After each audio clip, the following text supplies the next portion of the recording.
বন্ধুরা, যে তোমাকে ছেড়ে চলে গেছে, যদি চাও তাকে আবার ফিরে পেতে, যদি চাও সে নিজের ইচ্ছে নিজের থেকেই তোমার কাছে ফিরে আসুক, তাহলে এই 3টি সাইকোলজিক্যাল মেসেজ তাকে পাঠাও।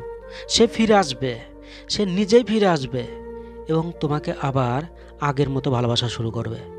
কিন্তু যদি সে তোমাকে ছেড়ে গেছে আর তুমি শুধু তার চিন্তায় দুঃখী হয়ে জীবন কাটাচ্ছ, কোনো চেষ্টাই করছো না তাকে আবার তুমি ফিরে পেতে পারো, তাই যদি সত্যি তাকে ভালোবাসো, তাকে ছাড়া থাকতেই পারছো না, তাকে যে কোনো অবস্থাতে ফিরে পেতে চাও, তাহলে অবশ্যই মেসেজগুলো পদ্ধতি মেনে তাকে পাঠাও।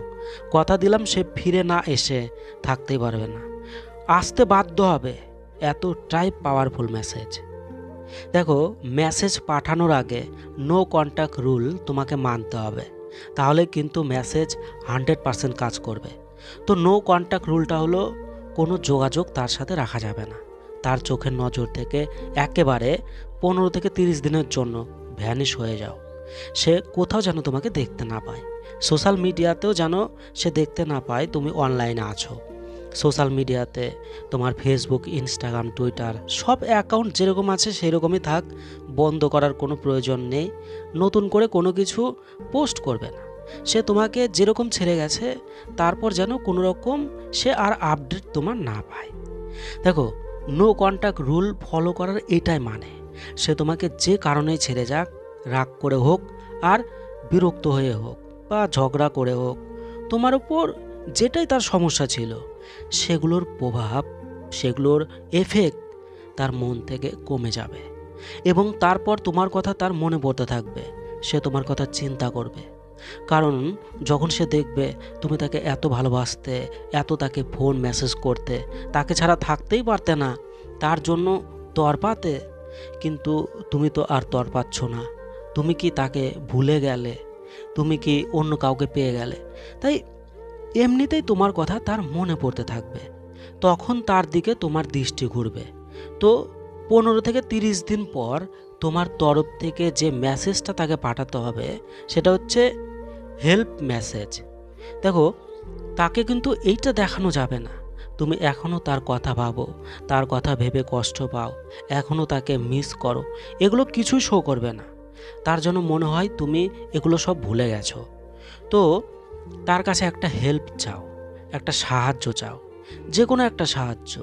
যেমন ধরো, তার কোনো বন্ধু বা বান্ধবী, ডাক্তার বা টিচার, যেটাই হোক, তো তাকে বলো তোমার যে ওই বন্ধু বা বান্ধবীটা আছে ওই হাসপাতালে বা ওই স্কুলে চাকরি করে, মাস্টারি বা ডাক্তারি, যেটাই হোক, তুমি বলো যে আমার ওইখানে একটু কাজ আছে, তুমি যদি ওর নম্বরটা আমাকে দিতে তাহলে আমার কাজটা করতে পারতাম।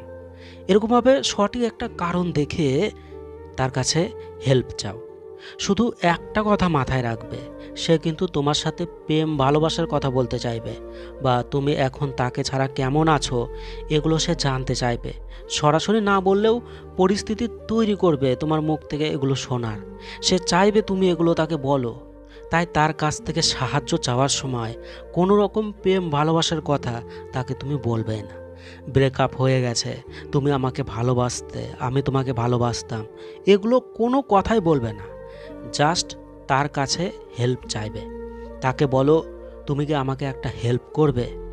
ফোন করে সরাসরি বলতে পারো বা মেসেজ করেও বলতে পারো। দেখো, 15 থেকে 30 দিন পর যখন তুমি তার কাছে হেল্প চাইবে, এতদিন তাকে কোনো ডিস্টার্ব না করে, তো তাহলে সে তোমাকে সাহায্য করার জন্য রাজি হয়ে যাবে, হবেই গ্যারান্টি। দেখো, সে যদি তোমার সাথে নর্মালি কথা বলে যে কি কাজ, কেন এটা করবে, তাহলে তার সাথে কথা বলো, কথা বলে কথা আগাও, অনেকক্ষণ ধরে কথা বলো, সে যতক্ষণ বলতে চায় বলো, কিন্তু রিলেশন নিয়ে কোনো কথা বলবে না। তাহলেই দেখবে সে নিজেই তোমার সাথে কথা বলার জন্য ধীরে ধীরে এগিয়ে আসবে, তোমাকে ফোন মেসেজ ধীরে ধীরে করা শুরু করবে। তো এরপর যখন সে তোমার সাথে কথা বলার জন্য ফোন মেসেজ করবে বা ফোন মেসেজ করা শুরু করবে, তখন এই নিচের 2টি মেসেজ তুমি তাকে পাঠাবে। এক্সাইটিং মেসেজ, উত্তেজিত মেসেজ, মানে তোমরা দুজন যে জায়গাতে কিস করেছো বা যেদিন যে সময়ে ঘনিষ্ঠ হয়েছো বা যদি শারীরিক সম্পর্ক করে থাকো, তো তাকে বলো আমি আজকে ওই দিক দিয়ে যাচ্ছিলাম, তখন এই রেস্টুরেন্টটা দেখে, এই সিনেমাটা দেখে আমাদের সেই দিনটার কথা মনে পড়ে গেল। আমরা এখানে এটা করেছিলাম, এভাবে ছিলাম। দেখো, তুমি কিন্তু তাকে এইটা বলছো না যে আমি এখনও তোমাকেই ভালোবাসি, প্লিজ মানো, প্রচুর ভালোবাসি তোমাকে, এগুলো তো আর তুমি তাকে বলছো না। তো সে যখন দেখবে তোমার কাছে সেই ঘটনাগুলোও ইম্পর্টেন্ট, কিন্তু তার ভালোবাসা, তাকে নিয়ে তোমার কোনো চিন্তা নেই, যে ভালোবাসাটা নষ্ট হয়ে গেছে সেটা নিয়ে তোমার মধ্যে কোনো চিন্তা নেই, কোনো পরোয়াই নেই।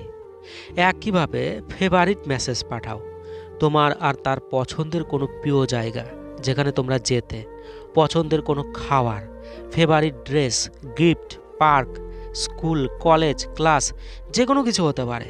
তাকে বলো, এই ফেভারিট জায়গাতে আজকে গেছিলাম, তোমার সাথেও গেছিলাম, এই কোম্পানির মোবাইলটা নিলাম, তুমি তো জানোই আমার এই কোম্পানির মোবাইল খুবই ফেভারিট। সব কিছু এইভাবেই বলবে তাকে।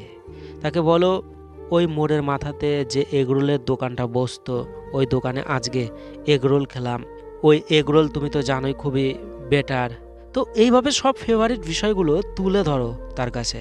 দেখো, সে যখন দেখবে তুমি তো তাকে নিয়ে ভাবোই না, সে যে তোমার প্রিয় মানুষ ছিল, এখন তো তোমার ব্যবহারে সে দেখতে পাচ্ছে সে তোমার কাছে একটা নর্মাল সাধারণ মানুষ। তার সাথে প্রেমের তো কোনো কথা তুমি তাকে বলছোই না, তোমাদের দুজনার প্রেম নিয়ে তোমার তো কোনো আগ্রহই নেই।